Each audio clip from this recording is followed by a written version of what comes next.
Ma'am, welcome to Science Fair. My name is Manasa. My friends are Binita, Divika, Rutvika, Rakesh, Ram, Shailesh. We are studying second class. My school name is Swami Vivekananda High School. Our project is important of trees. Trees are like natural superheroes. Without trees, the air we have fish and many animals would not have a place to sleep. By take care of trees, we are take care of our own planets. They give us spicy pulse of fruits and vegetables.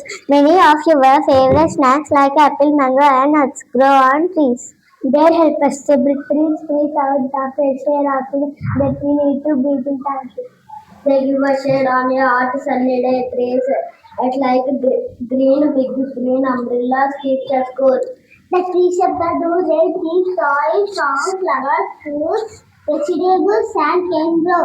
Trees give us paper, rubber, cotton, wood. Thank you.